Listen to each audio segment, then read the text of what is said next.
അപ്പോൾ ഇന്നത്തെ video chicken masala എങ്ങനെ വീട്ടിൽ എളുപ്പത്തിൽ ഉണ്ടാക്കാന്നുള്ളതാണ് കാണിക്കുന്നത്. അപ്പോൾ ഇത് വീട്ടിൽ ഒരുപാട് ദിവസം കേടുവരാതിരിക്കുന്ന രൂപത്തിൽ ചിക്കൻ മസാല എങ്ങനെ തയ്യാറാക്കി എടുക്കാൻ നോക്കാം. അതിനായി സ്റ്റൗ കത്തിച്ചതിന് ശേഷം അടി കട്ടിയുള്ള ഒരു ചട്ടി വെച്ചെടുത്തിട്ടുണ്ട്. അപ്പോൾ ചട്ടി ചൂടായി വന്നാൽ അതിലേക്ക് 1 കപ്പ് മല്ലി ഇട്ട് കൊടുക്കുന്നുണ്ട്. പിന്നെ ഒരു 10ഓളം വറ്റൽമുളക് എടുത്തിട്ടുണ്ട്, അതിട്ട് കൊടുക്കാം. പിന്നെ ഒരു 4 പിരിയൻമുളക് എടുത്തിട്ടുണ്ട്, ഇതൊരു കളറിന് വേണ്ടിയിട്ട് ഇത് ചേർക്കുന്നുണ്ട് കേട്ടോ. ഇനി ഇത് രണ്ടും ആദ്യം തന്നെ വറുത്തെടുക്കാം. തീ ഒരു മീഡിയം ടു ലോ ഫ്ലെയിമിൽ വെച്ചാൽ മതി. എന്നിട്ട് വറുത്തെടുത്താൽ മതി കേട്ടോ. ഇതിൻ്റെ കളറൊക്കെ ഒന്ന് മാറുന്ന വരെ കൈ വിടാതെ ഇളക്കിക്കൊണ്ടിരിക്കുക കേട്ടോ.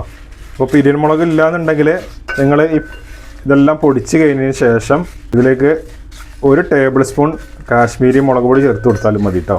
അപ്പോൾ ഇത് ഏകദേശം ആയിട്ടുണ്ട്, കളറൊക്കെ മാറി വന്നിട്ടുണ്ട്. ഇതുണ്ടല്ലേ, മുളക് ഇങ്ങനെ പൊടിഞ്ഞ് വരണം കേട്ടോ. ഇതുണ്ടോ, ഇതാണ് ഇതിൻ്റെ കണക്ക്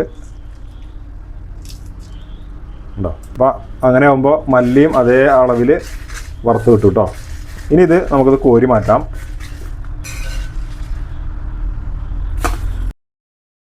ഇനി ഇതിലേക്ക് 1 ടേബിൾ സ്പൂൺ പുഴുങ്കല്ലരി ഇട്ട് കൊടുക്കാം.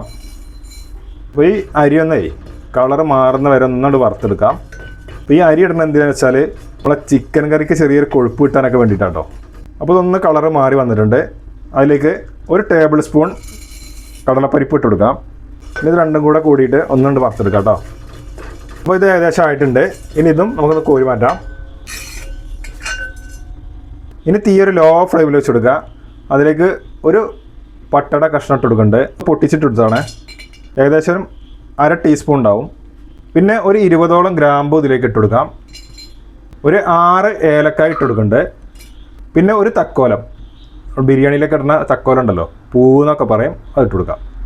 1 ടീസ്പൂൺ ചെറിയ ജീരകം ഇട്ട് കൊടുക്കണം. 2 ടേബിൾ സ്പൂൺ വലിയ ജീരകം ഇട്ട് കൊടുക്കുന്നുണ്ട്. ടീസ്പൂണും ടേബിൾ സ്പൂണും മാറിപ്പോരുത്. പിന്നെ ഇത് സജീരകമാണ് കേട്ടോ, നമ്മൾ പലചരക്കടനൊക്കെ വാങ്ങാൻ കിട്ടുന്ന സജീരകം, അതൊരു 1 ടീസ്പൂൺ ഇട്ട് കൊടുക്കുന്നുണ്ട്. അപ്പോൾ ഇതിട്ട് കൊടുത്താൽ ചിക്കൻ മസാലയ്ക്ക് നല്ലൊരു സ്മെല്ല് കിട്ടും കേട്ടോ. ഇനി ഇതെല്ലാം പാടെ ഒന്നങ്ങോട്ട് ചൂടാക്കി എടുക്കുക കേട്ടോ. തീ ഒരു ലോ ഫ്ലെയിമിൽ വെച്ചിട്ട് തന്നെ ചൂടാക്കി എടുക്കുക. തീ കൂട്ടി വെക്കരുത്, കൂട്ടി വെച്ച് കഴിഞ്ഞാൽ ഇത് എളുപ്പം കരിഞ്ഞു പോകും, ജീരകമൊക്കെ ആയതുകൊണ്ട്. അപ്പോൾ ഇത് തീ ഒരു ലോ ഫ്ലെയിമിൽ വെച്ചതിന് ശേഷം 1 മിനിറ്റോളം നമ്മളിതിന് വറുത്തെടുത്തിട്ടുണ്ട്. 1 ടീസ്പൂൺ കശകശ എടുത്തിട്ടുണ്ട്. ഇത് നിങ്ങൾ കണ്ടിട്ടുണ്ടാവും, നമ്മളെ ബിരിയാണി മസാലയിലൊക്കെ ചേർക്കുന്ന സാധനം തന്നെ കേട്ടോ. ഇതും പലചരക്ക് കടയിൽ നിന്നൊക്കെ വാങ്ങി കിട്ടുന്നത് തന്നെയാണ്. അതിട്ട് കൊടുക്കാം. പിന്നെ ഇതിലേക്ക് 1/2 കപ്പ് കറിവേപ്പില ഇട്ട് കൊടുക്കാം. ഇനി ഇത് മൊത്തത്തിലാണ്ട് മൂപ്പിച്ചെടുക്കുക. അപ്പോൾ ഈ കാണിച്ച മസാലകളൊക്കെ കൂട്ടിയിട്ട് ചിക്കൻ മസാല ഉണ്ടാക്കിയെടുത്താലേ ചിക്കൻ മസാല അടിപൊളിയാവും കേട്ടോ. നമ്മൾ 1 കിലോ ചിക്കനിലേക്ക് 2 ടീസ്പൂൺ ചിക്കൻ മസാല ഇട്ട് കൊടുത്താൽ മതി. ആ ഒരു അളവിന് ഇട്ട് കൊടുത്താൽ മതി കേട്ടോ. അപ്പോൾ നമുക്ക് കറക്റ്റായിട്ട് കിട്ടും. ഒരുപാടൊന്നും ഉണ്ടാക്കി വെക്കാതിരിക്കും നല്ലത്. ഈ ഒരു അളവിൽ എടുത്താൽ തന്നെ ഒരുപാട് നമുക്ക് ഉപയോഗിക്കാം കേട്ടോ.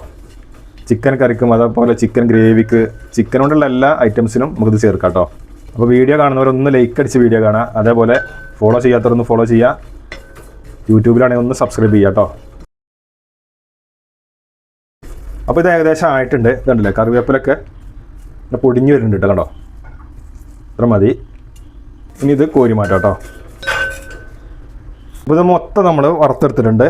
ഇനി ഇത് നല്ല ചൂടാറിയതിന് ശേഷം നമുക്ക് നന്നായിട്ട് പൗഡർ രൂപത്തിലുണ്ട് പൊടിച്ചെടുക്കാം കേട്ടോ. അപ്പോൾ ഇനി ഒരു ജാർ വെച്ച് കൊടുക്കാം. ഇനി എല്ലാം കൂടെ ജാറിൽ ഇട്ടുകൊണ്ട് പൊടിച്ചെടുക്കുക. അപ്പോൾ ഇത് കണ്ടില്ലേ, നല്ല പൗഡർ രൂപത്തിലുണ്ട് പൊടിച്ചെടുത്തിട്ടുണ്ട്. അപ്പോൾ അവിടെ ഉഷാറ് ചിക്കൻ മസാല റെഡി ആയിട്ടുണ്ട്. കണ്ടില്ലേ, നമ്മൾ വീഡിയോയിൽ കാണിച്ച പോലെ ഉണ്ടാക്കിയെടുത്തോളേ. നല്ല ഉഷാറ് ചിക്കൻ മസാല റെഡി ആയി കിട്ടും കേട്ടോ. 1 കിലോ ചിക്കനിലേക്ക് 2 ടീസ്പൂൺ അളവിലാണ്ട് ചേർത്താൽ മതി. അപ്പോൾ വീഡിയോ ഇഷ്ടമായാലൊന്ന് ലൈക്ക് ചെയ്യുക, ഷെയർ ചെയ്യുക, കമൻറ്റ് ചെയ്യുക, സബ്സ്ക്രൈബ് ചെയ്യുക. ഫേസ്ബുക്കിലാണെങ്കിൽ ഫോളോ ചെയ്യുക. ഇനി പുതിയൊരു വീഡിയോ ആയിട്ട് നമുക്ക് വീണ്ടും കാണാം.